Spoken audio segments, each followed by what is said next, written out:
네, 그러면 두 번째 세션 시작을 하도록 할게요.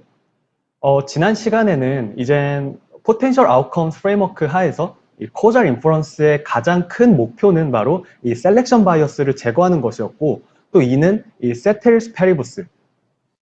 오늘은 조금 필기를 하면서 하겠습니다. 네, 그래서 Ceteris 페리부스를 만족하는 이런 비교 가능한 컨트롤 그룹을 찾을 수 있는 이런 리서치 디자인을 고안함으로써 우리는 성공적인 인과추론을 할 수 있을 것이라고 말씀을 드렸어요. 그럼 이번 시간에는 이런 인과추론을 가능하게 하는 리서치 디자인들에 대해서 전반적인 오버뷰를 해보고자 합니다.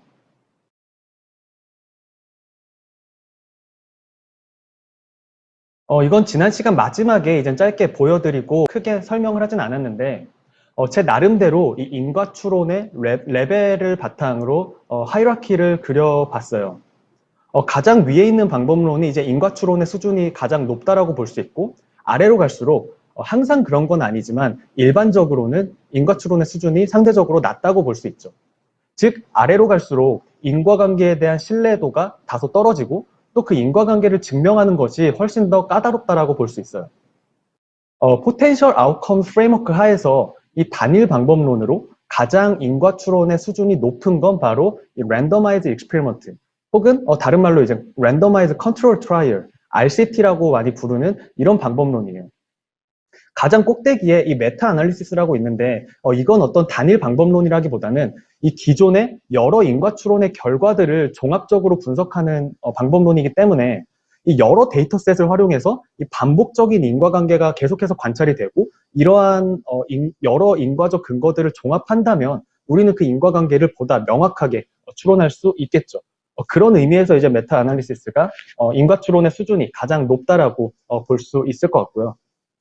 물론 우리가 이제 랜더마이즈 익스페리먼트가 왜 인과추론이 유리한지에 대해서는 이 바로 다음 챕터에서 좀 더 자세하게 설명을 드리겠지만 일단 랜더마이즈 익스페리먼트가 인과추론이 좋다라는 것을 인정을 한다고 하더라도 일단 현실 상황에서는 이런 랜더마이즈 익스페리먼트를 하기 어려운 경우가 훨씬 더 많죠.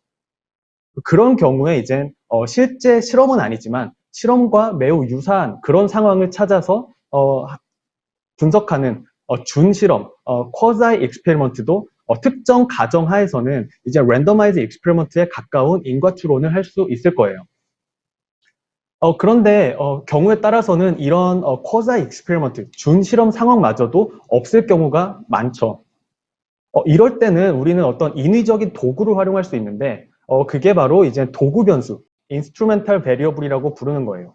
이 인스트루멘탈 베리어블은 우리가 이제 인과추론을 방해하는 요인으로서 이제 인도지네이티, 내생성을 얘기를 하는데 이런 내생성을 인위적으로 제거하기 위한 어떤 그런 도구라고 이해를 하면 될 것 같아요.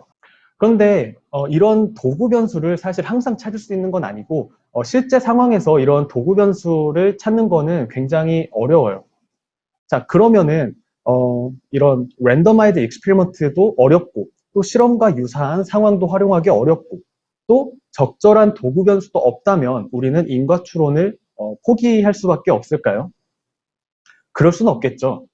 그래서 저는 적절한 통제 변수의 디자인을 통해서 이 회귀 분석만으로도 충분히 합리적인 인과추론을 할 수 있지 않을까 생각합니다.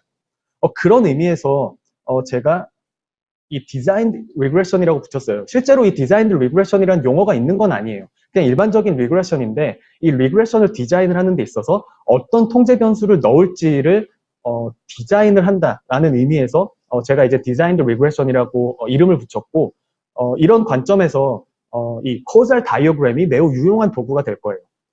그런데 이렇게 리그레션을 활용할 때 이 통제 변수에 대한 적절한 디자인이 없다면 단순히 통제 변수를 많이 포함한다고 해서 선택 편향을 모두 없애는 거는 결코 쉽지 않고 그렇기 때문에 디자인이 고려되지 않은 단순 회귀 분석은 인과추론 수준이 가장 낮다라고 볼 수 있어요.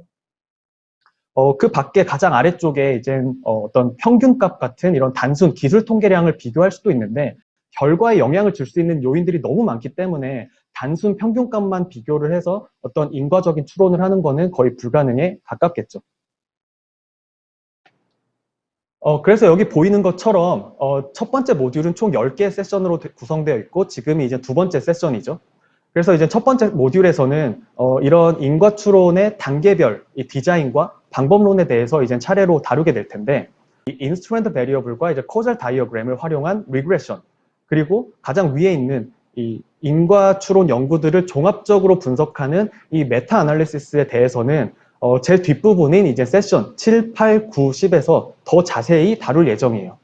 그래서 오늘의 포커스는 랜더마이즈 익스페리먼트 혹은 RCT 그리고 준실험, 쿼자이 익스페리먼트에 대해서 먼저 전반적인 개념에 대해서 살펴보고 그리고 오늘 배운 개념을 바탕으로 해서 좀 더 깊이 있는 이해를 돕기 위해서 이젠 다음 시간부터 이 세션 3, 4, 5에서는 이젠 해외 대학가 그리고 국내 IT 기업에서 이제 활약 중인 이제 교수님들과 그리고 데이터 분석가님을 초청을 해서 실제 실험 연구 그리고 준실험 연구 사례와 또 현업에서의 A/B 테스트의 분석 사례에 대해서 직접 이야기를 들어보고자 합니다.